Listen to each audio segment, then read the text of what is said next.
Hi friends, আমরা sustainable development and climate change চ্যাপ্টারটা পড়ছিলাম। তো আগের ক্লাসে আমরা সাস্টেনেবল ডেভেলপমেন্ট গোল পড়েছি, তারপর সাস্টেনেবল ডেভেলপমেন্ট সলিউশনস নেটওয়ার্ক পড়েছি ইম্পর্টেন্ট টপিক হিসেবে। আজকের টপিকে আমরা আরও বেশ কিছু ইম্পর্টেন্ট টপিক পড়ব। সরি, আমি রেগুলারলি ভিডিও বানাতে পারিনি, 2-3 দিন একটা করে ভিডিও বানিয়ে ছেড়ে দিয়েছে পার ডেতে। আসলে দীর্ঘদিন ধরে ভিডিও বানাতে বানাতে নোট বানাতে বানাতে এমন হয়ে গেছে যে এতটা বিরক্ত হয়ে গেছিলাম, এজন্য ভাবলাম আমি যে 2-1 দিন আমি ব্রেক নেই। তো ব্রেক নেওয়ার আমি ইকোনমি বইটাকেও শেষ করলাম। শেষ করার পর কিন্তু ভিডিও বানানো কমপ্লিট হয়নি। এখনও 4-5টা চ্যাপ্টার আছে। এই চ্যাপ্টারটা হলে হয়তো আর 5টা চ্যাপ্টার বাকি থাকবে। হয়তো আর 2-3টে ভিডিও বানালেই শেষ, তো দুটো বানালেই এই চ্যাপ্টার শেষ হয়ে যাবে। খুব প্রায় শেষের দিকে চলে আসছি ইন্ডিয়ান ইকোনমির। এটা শেষ করার পর আমরা এথিক্স শুরু করতে যাচ্ছি, তো অবশ্যই সঙ্গে থেকো। তো চলো আজকে টপিকটা আমরা শুরু করি। আসি আমরা সাস্টেনেবল ক্লাইমেট ফাইন্যান্স। ফাইন্যান্স মানে হচ্ছে কি লোন দেওয়া। যেসব কোম্পানি ভালো কি এনভায়রনমেন্টকে অনেকটা ফোকাস থেকে এনভায়রনমেন্টের বিরূপ প্রভাবকে কমিয়ে নিয়ে তারপর ব্যবসা করছে, তাদেরকে লোন দাও, বা হচ্ছে ক্রেডিট সিস্টেম করে দাও, বা হচ্ছে তাদেরকে পুরস্কারের সময় কিছু ক্যাশ দিয়ে দাও, হ্যাঁ, পুরস্কার হিসেবে, যে ওদেরকে ইন্সপায়ার করা। তো এরকম করে যে ফাইন্যান্স কি ডিসাইড করা, বা গভর্নমেন্ট নিজেও ফাইন্যান্স করা, নিজের থেকে হচ্ছে প্রজেক্ট হাতে নেওয়া। হ্যাঁ, তো এটাই হচ্ছে কি যে সাস্টেনেবল ক্লাইমেট ফাইন্যান্স কী করে ফাইন্যান্স হচ্ছে ইন্টারন্যাশনাল অর্গানাইজেশন, ইন্ডিয়াতে কীভাবে ফাইন্যান্স করা হচ্ছে, হ্যাঁ, এই সব নিয়ে পড়াশোনা। তো তোমরা এখানে আমার বইতে যেটা আমি দেখতে পাচ্ছি, ইকোনমিক সার্ভে 2020-21 অর্থবর্ষের 2020-21-টাই দেওয়া আছে, হাইলাইট করা আছে পুরো সেকশনটাতে। এটা 2025-26 আমি আমি 27 প্রিলিমস দিব, যেহেতু 26 আমার হয়তো আমি এনওসি পাবো না, কারণ কি ট্রেনিং পিরিয়ডে থাকবো আমি। এর জন্য আমি তো কারেন্ট অ্যাফেয়ার্স কারেন্ট ইয়ারের ইকোনমিক সার্ভে পড়বো। তো তোমরা যারা এই বছর যারা কোনো পরীক্ষা দিচ্ছ 2025-এ, তোমরা নিজের থেকে আলাদা করে 2024-25 অর্থবর্ষের বা 2025-26 অর্থবর্ষের যেটা আসে আর কি, সেই ইকোনমিক সার্ভেটা একবার দেখে নিতে পারো, ঠিক আছে? তো আমি মোটামুটি একটু আইডিয়া দিলাম যে সাস্টেনেবল ক্লাইমেট ফাইন্যান্স আসলে কীভাবে কাজ হয়, ঠিক আছে? এবার আসি আমরা আমাদের second topic, global climate risk index and India. German watch একটা কি সংস্থা, যারা কিনা পাবলিশ করে গ্লোবাল ক্লাইমেট রিস্ক ইন্ডেক্স, ঠিক আছে? প্রতি বছর এরা পাবলিশ করে যে এমন করে যে কোন দেশ কতটা গ্লোবাল ক্লাইমেট রিস্কে আছে, যে ক্লাইমেট চেঞ্জ হওয়াতে কোন কোন দেশগুলো খুব খারাপ ভবিষ্যতে খারাপ অবস্থাতে পড়তে পারে। ঝড় ওতে সাইক্লোন হতে পারে, হ্যাঁ, তারপর জলোচ্ছ্বাস বা সুনামি হতে পারে, বা ভূমিকম্প হতে পারে, এই বিভিন্ন রকমের, বা অত্যাধিক তাপ হতে পারে, খরা হতে পারে, হ্যাঁ। তো এই বিভিন্ন রকমের বিরূপ প্রভাবের মধ্যে দিয়ে যেতে পারে, এরকমভাবে রেটিং করা হয়। তো ইন্ডিয়া 2021-এ কিছুটা ইমপ্রুভ করেছিল।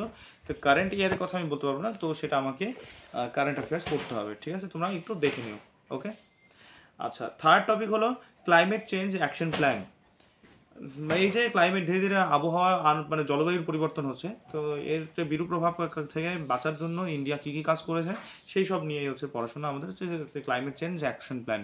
এটা 2014 সাল থেকে শুরু হয়েছে, এখনও পর্যন্ত দুটো তো 2014 সালে 5 বছরের জন্য 290 কোটি টাকা ব্যয় করেছিল ইন্ডিয়ান গভর্নমেন্ট। আর 2020-21 অর্থবর্ষে আগামী 5 বছরের জন্য আগামী 5 বছরের জন্য খরচ করেছে 218.43 কোটি টাকা, ঠিক আছে?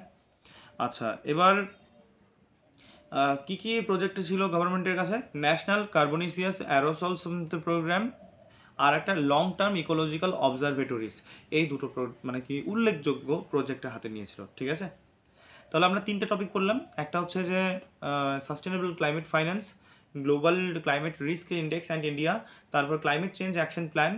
আর এবার আমাদের ফোর্থ টপিক হচ্ছে কিগালি অ্যামেন্ডমেন্ট।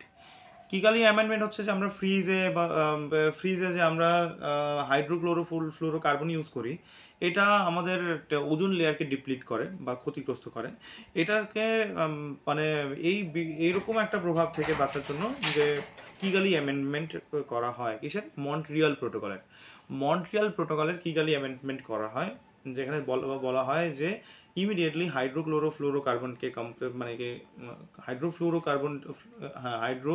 ফ্লুরোকার্বনসকে হাটাও, আর তো নতুন কিছু মানে সাবস্টিটিউট নিয়ে আসো। তো তখন পর্যন্ত যে এডিশনের বই, আমারটা 2021 এডিশনের বই, তো সেখানে বলা আছে যে রিজিড পলিইউরিথান যে পলিমার আছে বা ফোম হয়, হ্যাঁ, সেটাকে ইউজ করা মানে শুরু করা হয়েছে, যেটা কিনা যে হাইড্রোফ্লুরোকার্বনের হচ্ছে মানে ওটার পরেই ঠিক এটার অবদান। তার মানে মানে আমরা যদি ওই সিএফসি যদি আমরা মানে সিএফসি যদি আমরা বন্ধ করে দিই, তাহলে তো ওটার থেকে যদি সেকেন্ডটা যদি করি তাহলে অ্যাটলিস্ট অনেকটাই তো কম হলো, তাই না? আচ্ছা, ফিফথ টপিক হচ্ছে কি ইন্টেন্ডেড ন্যাশনালি ডিটারমাইন্ড কন্ট্রিবিউশনস বা আইএনডিসি। আইএনডিসি এটা তোমরা বুঝে নাও যে গ্রিন হাউস গ্যাসকে মানে লেস এমিট করার জন্য মানে একটা প্রজেক্ট ধরে নিতে পারো বা মানে একটা এগ্রিমেন্ট ধরে নিতে পারো। এটা সম্বন্ধে আমরা আরও গভীরভাবে পড়বো ইভিএস চ্যাপ্টারে, এনভায়রনমেন্টের চ্যাপ্টারগুলো, ইভিএস এর সাবজেক্টে, ঠিক আছে? তো আপাতত ইকোনমিক হিসেবে, ইকোনমির পয়েন্ট অফ ভিউ থেকে এইটুকুই বুঝে রাখো। আচ্ছা, আমাদের আজকের লাস্ট টপিক হচ্ছে concept of intergenerational and generational equity of sustainable development. আমরা ইকুইটি বলতে কি বুঝি? আমরা ইকুইটি বলতে সবসময় শেয়ার বুঝবো না। ইকুইটি বলতে বোঝায় যে আমরা সবাইকে সব কিছুকে ইকুয়ালি ট্রিট করব। মানে যেমন কি তোমার কাছে 5 জন লোক আছে, 5 জনকে সমানভাবে মানে কাজ করছে, এরা ভালো কাজ করছে, তো 5 জনকে যদি ছুটি দাও তো সমানভাবে করে দাও। আর যদি 5 জনকেই যদি বেতন দাও তো সমান বেতন দাও, যদি সেম ওয়ার্ক করে। এটাকে বলা হয় প্রিন্সিপাল অফ ইকুইটি। আচ্ছা, এবার কনসেপ্ট অফ ইন্টারজেনারেশনাল ইকুইটি, এটার অর্থ হচ্ছে কি যে শুধুমাত্র এই যে এনভায়রনমেন্টকে প্রোটেক্ট করার দায়িত্ব সেটা শুধুমাত্র আমাদের জেনারেশন নয়, নেক্সট জেনারেশনের এই দায়িত্ব আছে। তার মানে প্রিন্সিপাল অফ ইকুইটি এখানে এভাবে খাটবে যে আমাদের যতটাই মানে কি যে দায়িত্ব ক্লাইমেট চেঞ্জ অ্যাকশন প্ল্যান নাও বা সাস্টেনেবল ডেভেলপমেন্ট করা, নেক্সট জেনারেশনের ঠিক ততটাই দায়িত্ব আছে। এটাকে বলা হয় inter generational equity of sustainable development.